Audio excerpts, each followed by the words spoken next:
Okay, well, it's 4:03 now. So let's go ahead and get started. I think some people may be joining as we start the session, but we have the session only for 50 minutes, so we'll get started right away. So this is the information session for the Master of Arts in Global Studies and Education, GSE.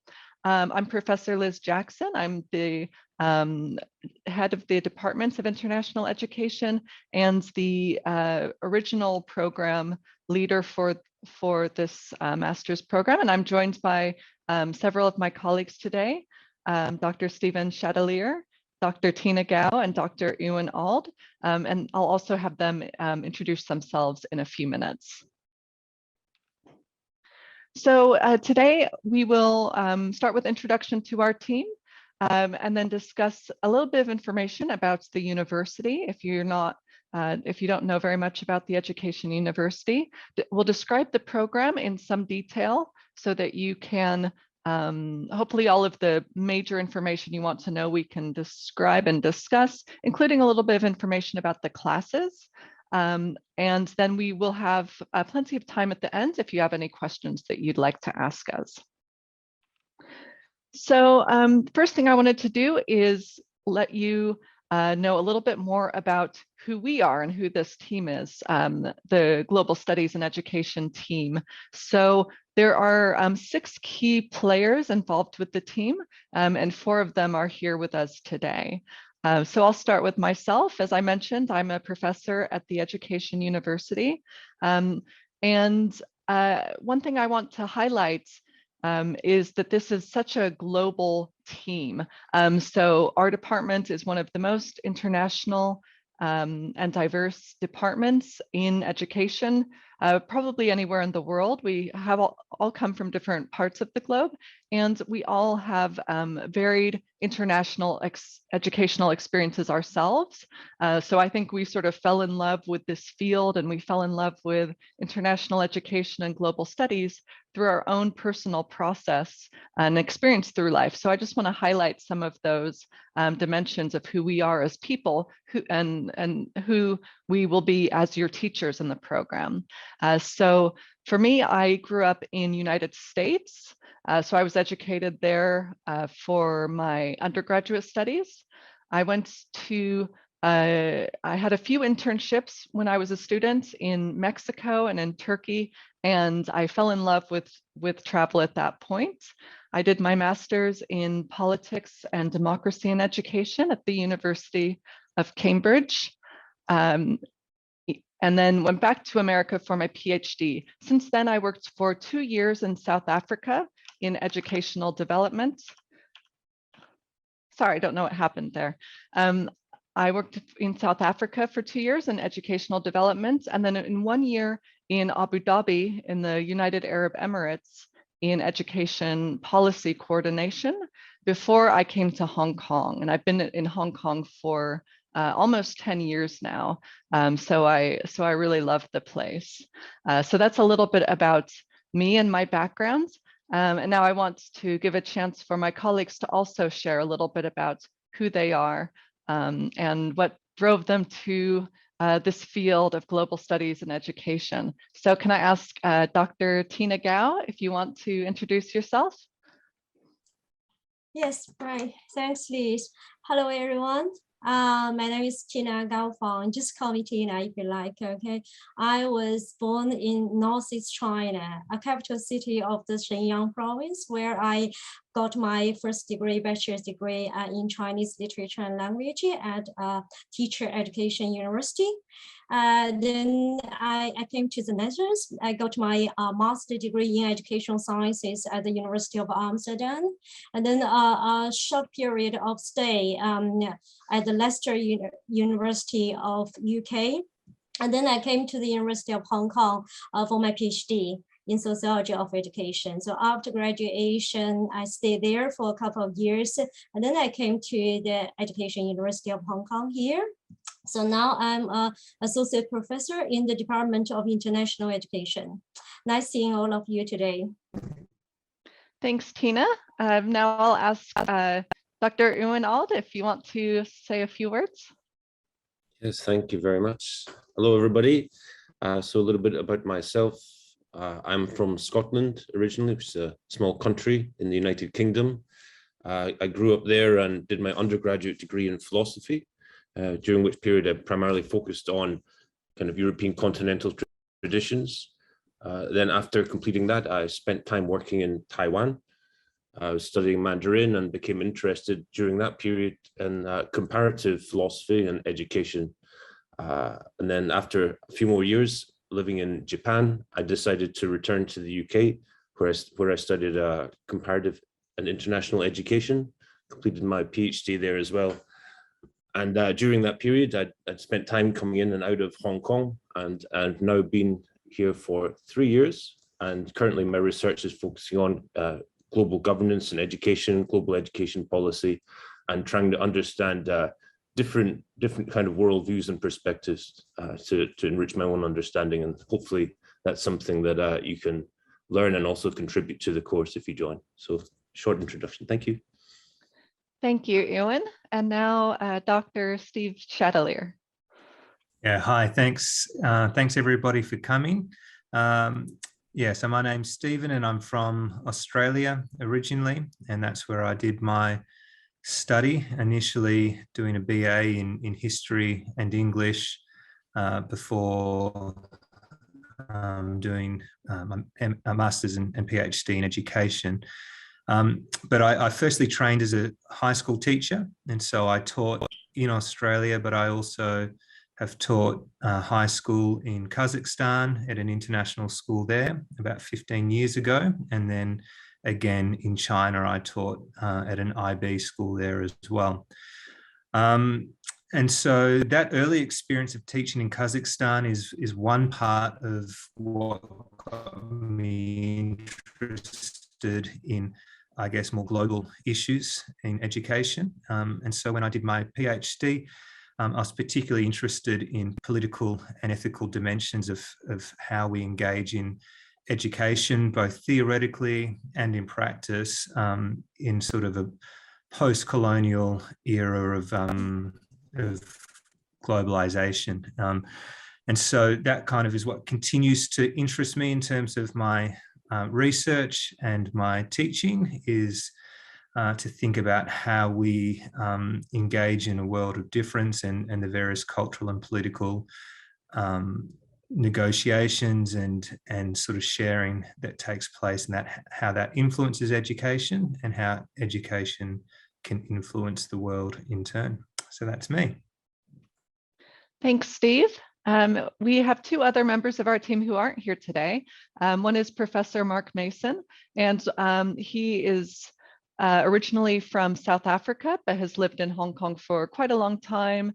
He also did some stints, did his doctoral degree in America at Columbia University in New York, and worked also for UNESCO in Geneva for some period of time. But he's been at the Education University for many years since then. And then there's also another colleague, Dr. William Lowe.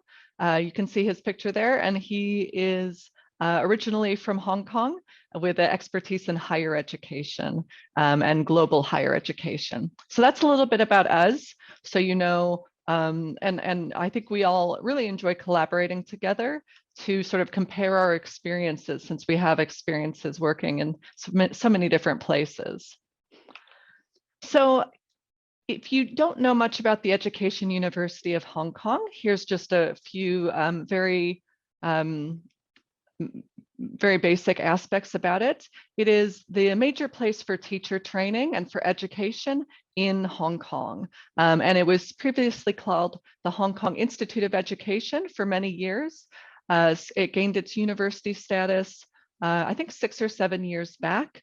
And since it's become a university, it has rapidly risen in the educational rankings as one of the top universities for educational research. So according to the QS World University Rankings, it was ranked 3rd in Asia and 16th in the world in education just last year. So it's really a very strong university that we're all a part of. And I think we were attracted to its excellent reputation, both for engagement with education and teachers and schools, and also for doing world-class research. We're also all members of the Department of International Education. So that's part of the Faculty of Education and Human Development. As I mentioned before, one of the most international departments of education in the world. So you may also have instructors for your courses, or meet advisors who come from even more different countries than we've represented so far, from Russia, from Korea, from many different places. And we have expertise in international and comparative education, life and values education, educational philosophy, and more. And I think in our team, we all kind of have this balance between theory and practice, which goes into our research and goes into our teaching philosophy as well. So the Master of Arts in Global Studies in Education has a number of goals, and most of these goals are around learning about globalization and how to prepare and respond to global challenges. So all of your courses will discuss topics and debates and challenges related to globalization and education, and they'll all focus in different ways on the relationship between globalization, global processes, and education in a local context, and sort of broad worldwide educational thinking, as well as local in-depth educational thinking. We'll also look at global issues that go beyond schools. I think teachers need to prepare students for the future beyond education. So we'll be thinking quite critically about global issues and how everyone should respond to them as global citizens. The program is multidisciplinary and interdisciplinary. So that means we talk about history, philosophy, sociology, economics, policy studies, and also the ways that these fields intersect with each other and with other traditional educational fields, such as psychology. And it focuses on global awareness as vital for the future of education in the region and around the world. So this program can be studied in one of two options. You can do it for 1 year full-time or for 2 years part-time. The medium of instruction is in English. There are some classes at our university which are taught in Cantonese or in Putonghua.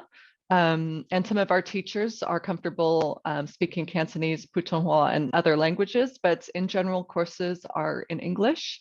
And it is considered a residential program in that we anticipate that you will be here in Hong Kong with us, and classes will be in person.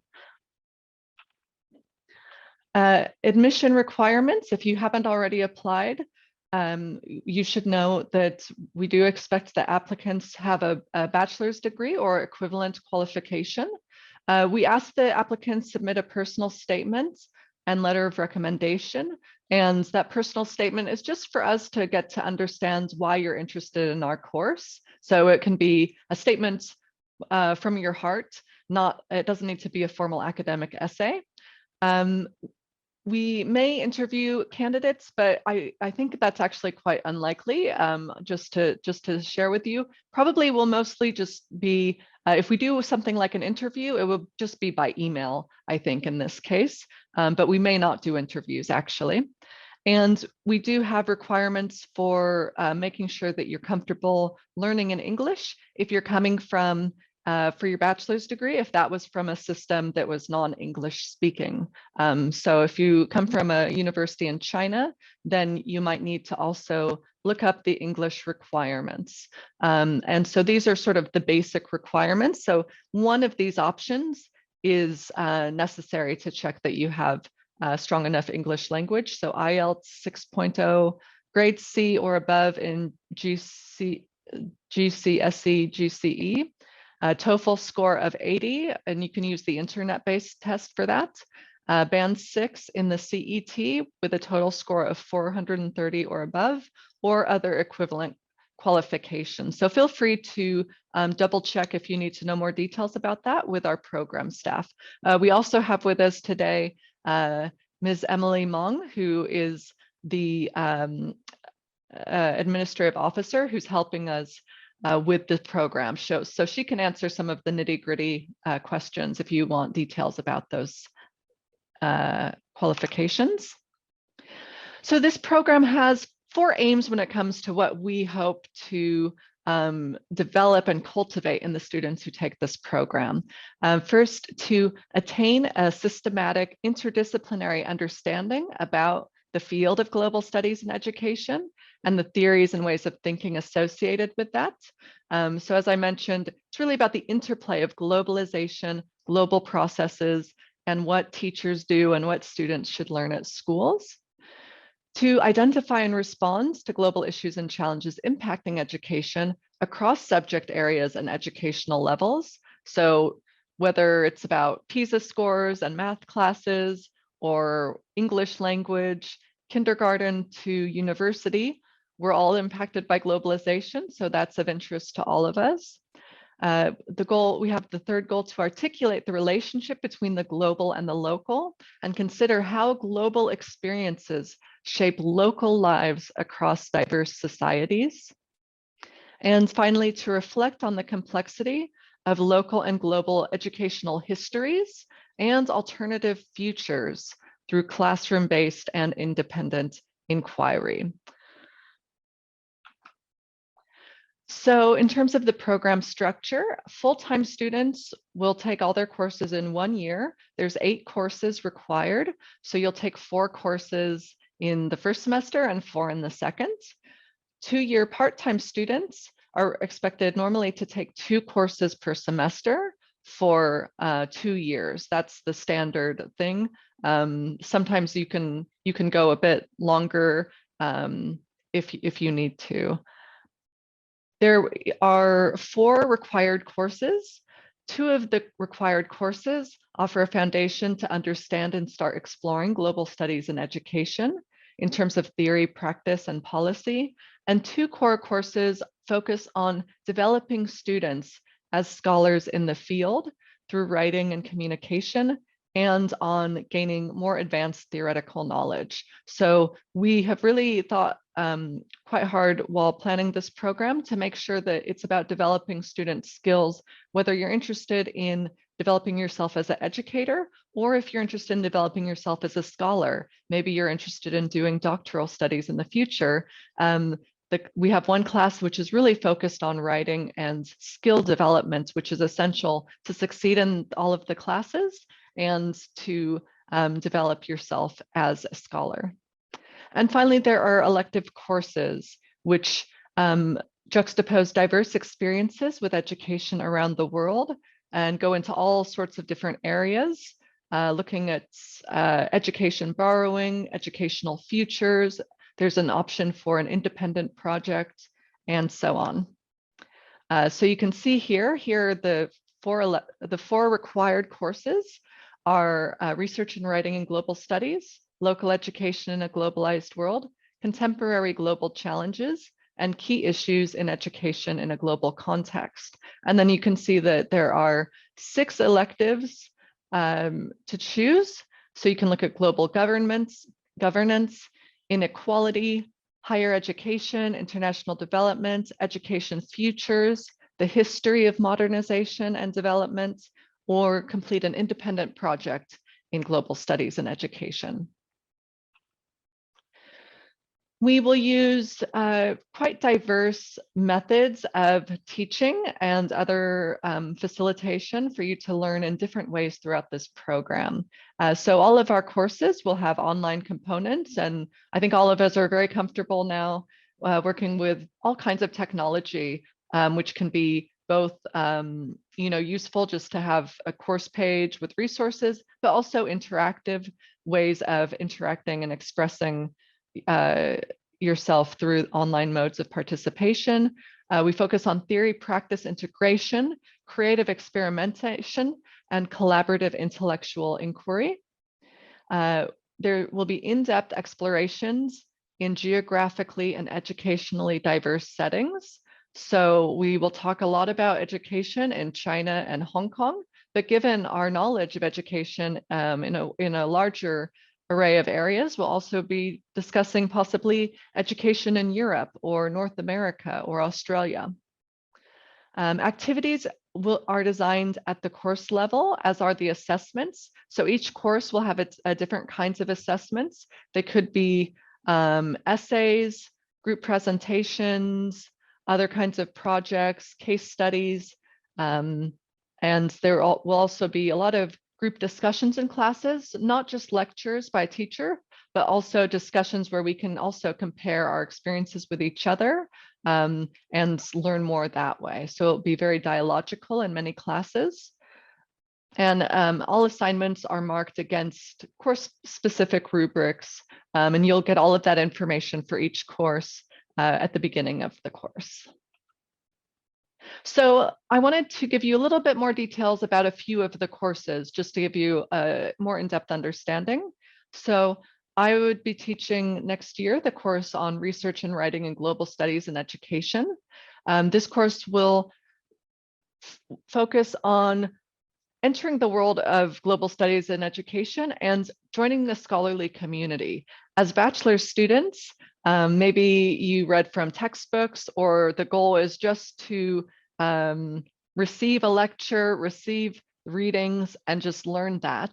But now we're going to try to introduce you into the world of academic research, the nature of research, how we become researchers, what makes a good question, understands the kinds of methods that people use when they're studying topics in educational research, synthesize research in relation to education challenge, and learn about research ethics and peer review. So we'll learn how it is that things get published and what makes something a good published piece of work. And actually, one of the things that we're going to focus on in the course is engaging in peer review ourselves. And I think that one of my personal goals for the course is also, it's not stated here in the slide, but the ultimate goal that I have for this course is to help you become stronger writers. I think that we can all become better writers over time, and I still always practice my craft, although I've been writing academically for many years. But it's all about practice. So we'll be engaging in discussions about how to study, how to read articles, how to write papers, and the best ways to write papers in English. So those are some of the key features of that class. It's going to be a lot of discussion to make sure that we understand and are reading critically and are developing as writers and scholars. At the same time, getting a feel for what is the field of global studies and education at the broadest level. So that's just a few aspects of the class that I will be teaching next year. And now I have a chance for each of my colleagues to share a little bit about the classes that they'll be teaching. So this one is Steve's course. I'll hand it over to Steve. Thanks, Liz. So this course is called Local Education in a Globalized World. And what it's really wanting to do is to help us begin to analyze, assess, and think about what happens when the global and the local meet. Let me give you a bit of an example. We might think about, well, how is it that we describe the education system in Hong Kong? We might talk about local schools versus international schools. Well, why? And what do we mean by this kind of distinction?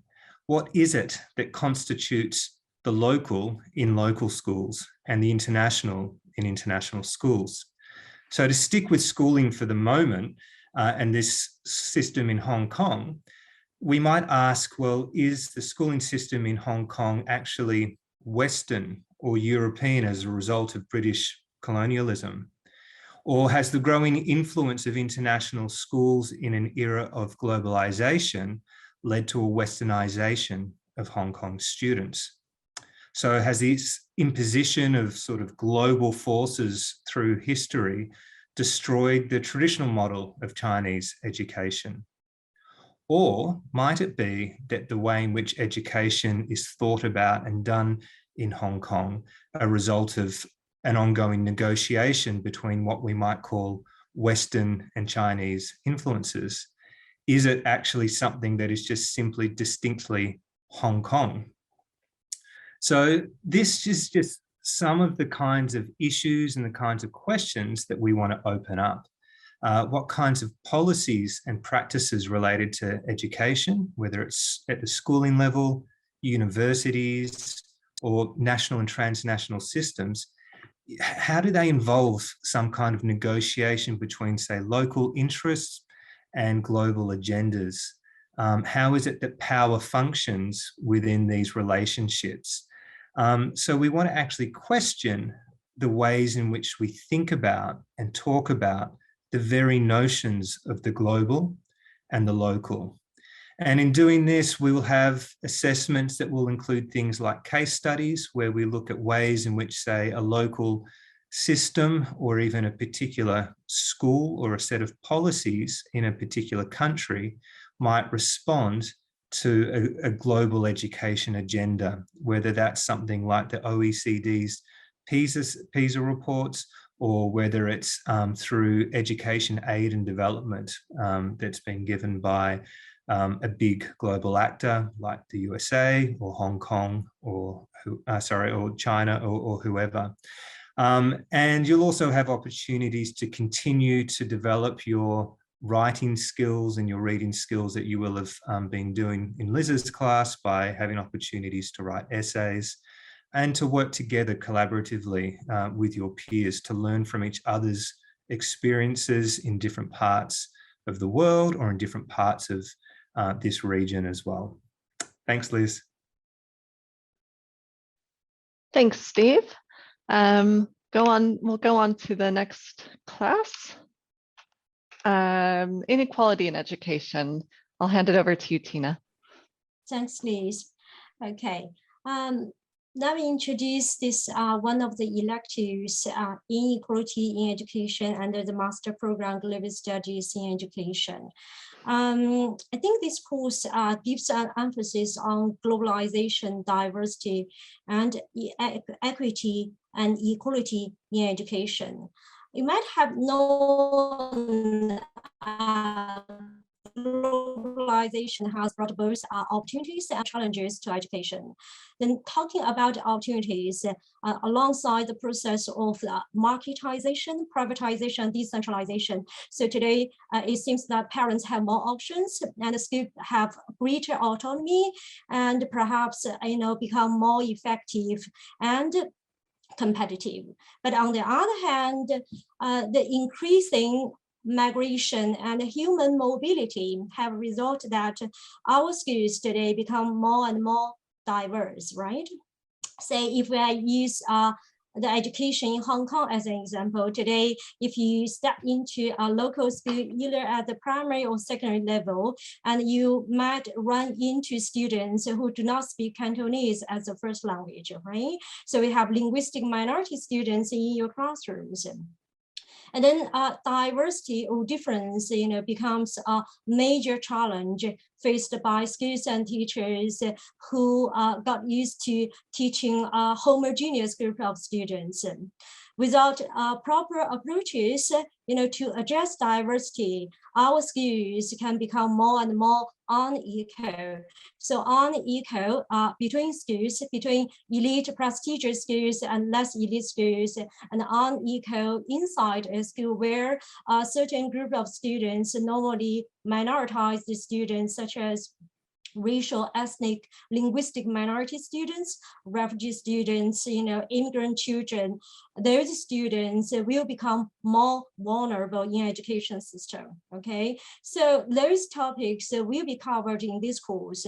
And then students will be assessed by both group presentation and the final essay writing. So we hope all of you, upon completion of this course, you will be able to have a deep understanding of identity and being different or diverse in educational settings, and seek for approaches to difference or diversity in education, find solutions, to find factors that maintain education in the global society, and then finally find solutions in order to enhance educational equity or equality in diverse settings. Okay, so that's his brief introduction of this course. I will hand back to Liz. Thank you.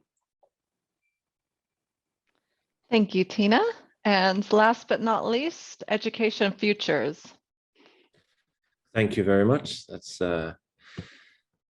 hello again, everybody.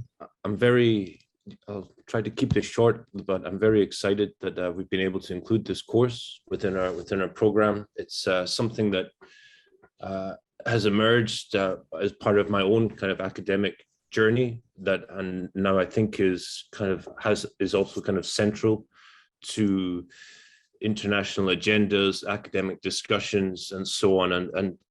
And I think including this course on Education Futures the idea to really bring you into the emerging trends in global studies and education. So I think for me, when we think about the global studies and globalization, it's often viewed kind of unproblematically, that there's this sense that we have this idea of the history and the present, and it seems kind of overdetermined.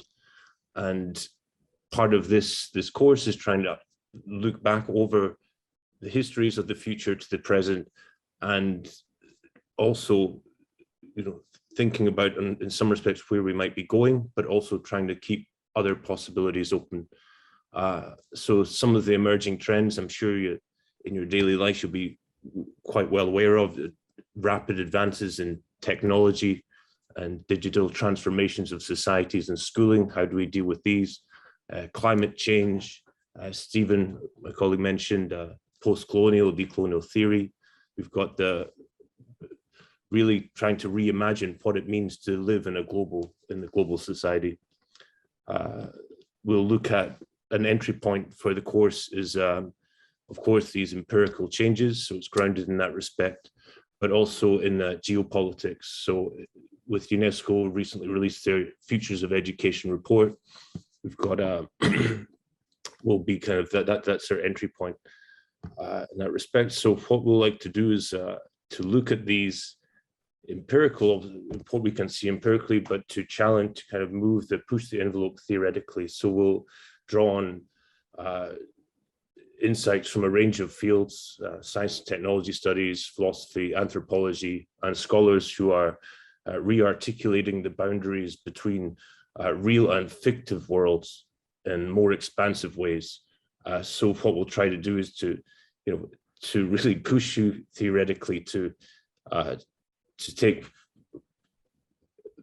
what we look at in the world as unproblematic, and then allow you to insert that into both academia and also political discussions. And I think that's really the main objective of the course, is that would be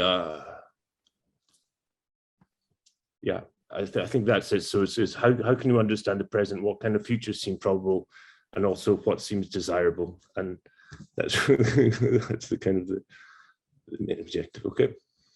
Okay, great. Thanks for that. So you can see that these courses cover a lot of different really important topics in education, which I think all teachers will benefit from learning more about these topics, so they can really be forward-thinking actors in classrooms. And you can see we're also really on the cutting edge of the research too, for those of you who have more of a research interest in this program.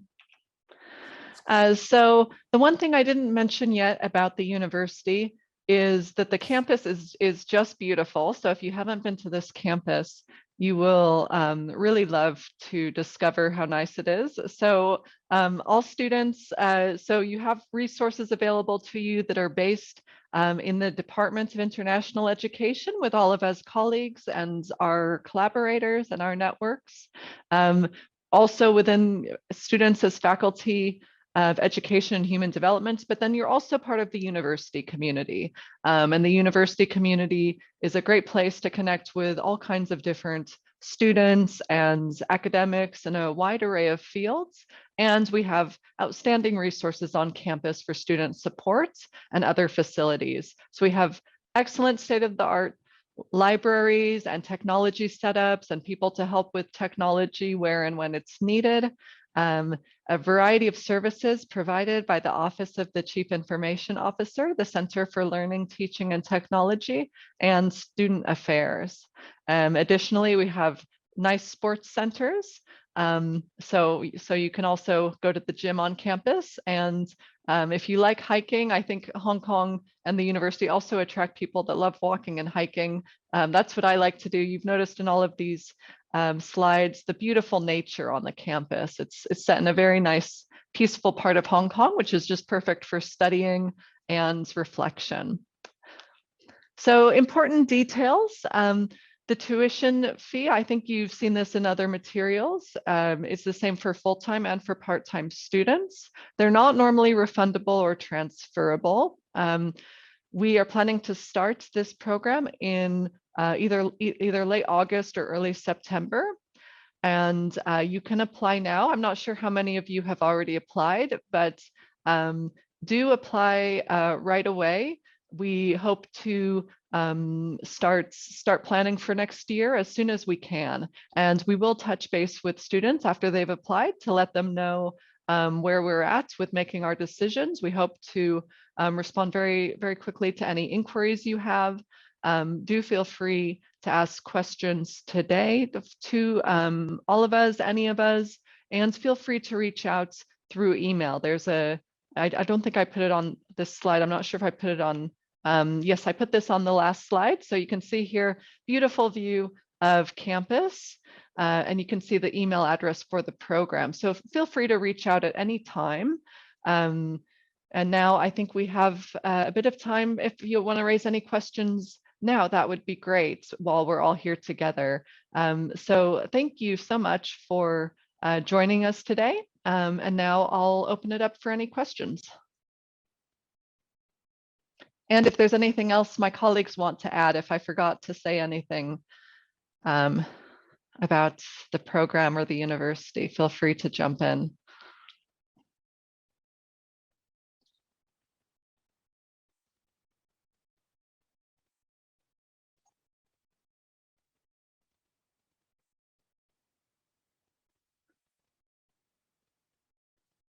Don't see any questions yet, but I'll give you a few more minutes in case you're typing a question. So there is a place you can go in the Q&A to ask a question.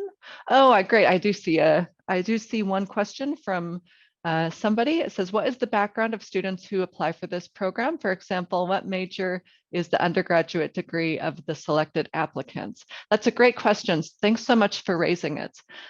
So we could, there are some sort of more traditional pathways to be in a program like this. We will have some students who come from an education background. Maybe you studied education planning to be a teacher, or maybe you have experience as a teacher or as a tutor, and that's the reason you're interested in the program.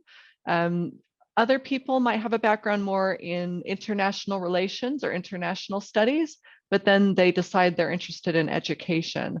When it comes to what major will be common for the selected applicants, the field is pretty open, however, because some people you might have studied mathematics thinking you'd be a math teacher, or you might have, I know it is very common nowadays that people study one thing for their undergraduate and then they decide that they want to do something slightly different for their master's. So we're pretty open to that kind of situation. It could be that you thought you wanted to be in business or journalism, but now you're rethinking your options. I've talked to a few students with stories like that, and I think we're quite open to that. I mean, the main requirement is that you're interested in discussing and engaging in these global issues. One of the reasons we're very open about what major is because it's an interdisciplinary field, like I mentioned before. So actually we can take the opportunity to learn from all kinds of different people's backgrounds when we're having discussions in class. So for that reason, when I'm looking at student applicants, I'm quite happy to see students with really different backgrounds. So you don't have to be coming from an education background. That might be the most expected and most typical, but it's not a requirement. The basic requirement is that you're interested in this, that you've come to be interested in globalization or education. So don't worry too much about that. I think I can't think of any major that wouldn't be relevant to this topic and this field. And anything else any of my colleagues want to add about that? I have another question here. I've applied for your program in December, haven't received any decision. Is it possible for me to be enrolled? So yes, so Emily has already started responding to that. So we're still considering applications at this time. So we haven't made any offers to any students yet. It'll probably be next month that we'll start sending out offers if everything goes according to planning. So don't worry if you have applied and you're still waiting to find out. That's perfectly normal. So we'll start to try to make offers in the future. Another question, what books should I study if I'm lucky enough to be accepted into this program? That's a great question. And I think it's hard to say offhand. We do have course outlines for all of the courses. And so we can sort of tell you all of the readings you'll have for class. And I think for students who are admitted to the program, then we can share those course outlines and begin to talk more in more detail about how to prepare for courses. I remember when I did my master's course, I really enjoyed reading some things before I started. So that reminds me that we'll try to put together a kind of reading list for you to start. I guess if you wanted to start right away, what you could do is you could look up some of the interesting topics on websites like UNESCO and other like global educational organizations.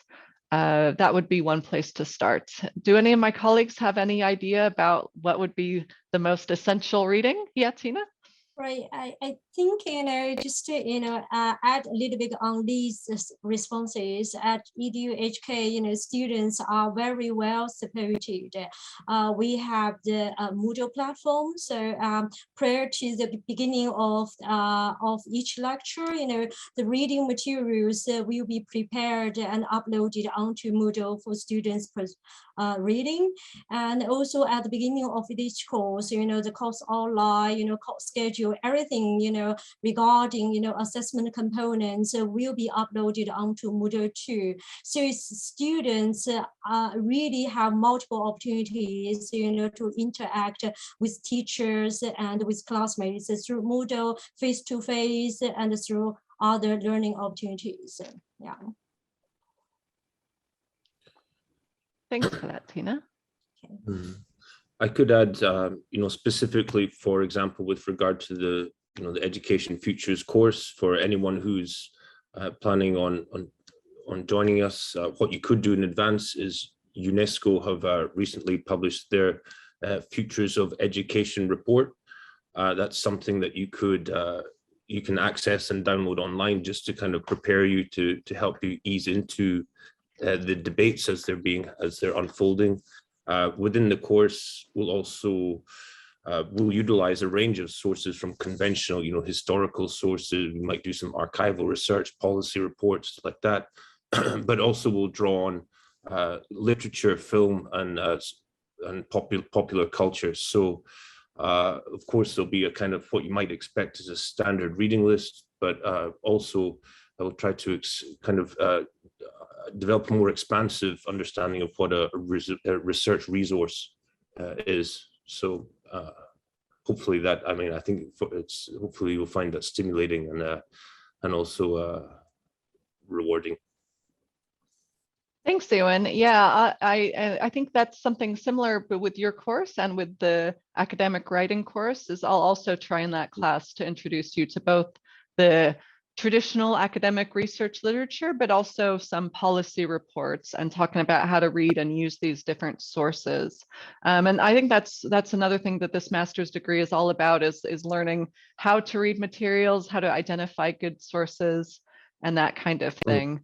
Another idea, if you're still trying to get a feeling for what this program will be about, you could also go on the department website for the university, and you could also take a look at our individual profiles as researchers. So we're all active in these fields. Tina has many articles about education inequality in China and Hong Kong. Steve has many articles about cosmopolitanism, post-colonialism, and education. And then, yeah, so you can take a look at our profiles to also see what kind of research we've been doing, and if that stuff sounds interesting to you. So those are just a few ideas, and you could also send any of us an email anytime if you want to start having a discussion and learning more right away. I'm sure we'd all be happy to assist you further.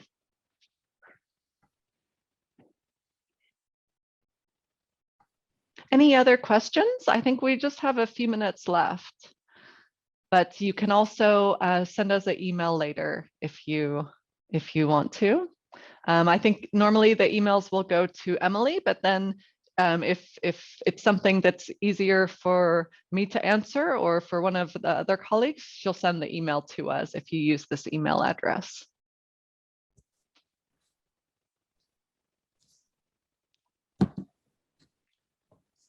Well, if there's no more questions, I guess we should finish up. I'm now a bank employee. If you prefer applicants who are equipped teacher backgrounds to other backgrounds.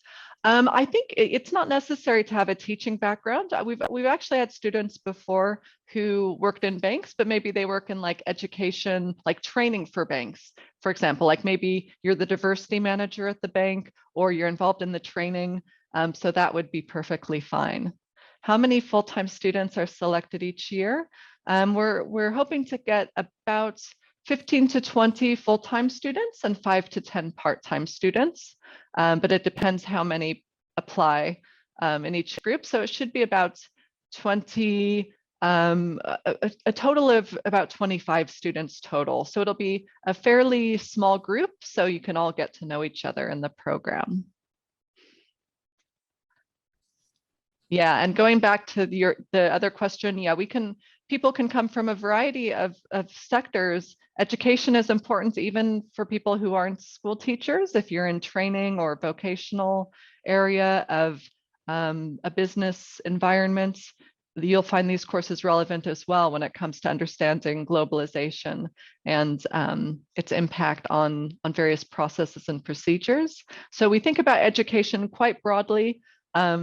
Of course, educators are going to learn a lot from it, but people in other fields also are going to find the course helpful because it's not just a traditional teacher training. It's not teacher training. It's a bit broader in its emphasis. So I don't know if we're going to get kicked out at this point because it's been a little bit past the time that we were to go, but let me thank you so much for your interest in this program, for taking your time on Saturday afternoon if you're in this part of the world with us. Thank you so much for coming. We're really excited about this program. This will be the first year the program has been created, but we've spent more than a year designing it. We're all on the same page as people who love this field of global studies and education. So we're very excited to share it with all of you. I know for myself, doing a master's degree really changed my life. It exposed me to friends who are still my best friends, one in England, one in South Africa. I still love these friends to this day, and they're doing amazing things where they are, and I'm here in Hong Kong. And it changed my life because it also helped me to understand that I loved academic research and philosophy. So I hope that you have a similar experience with us in global studies and education. And I hope that we can meet all of you next year. So feel free to be in touch. Thank you so much for coming to this session. And yeah, hopefully if all goes well, we'll see you in Hong Kong in September. So thanks everyone. Thank you, everybody. Thanks. That's great. Hope to meet you all. Thank you. Bye-bye.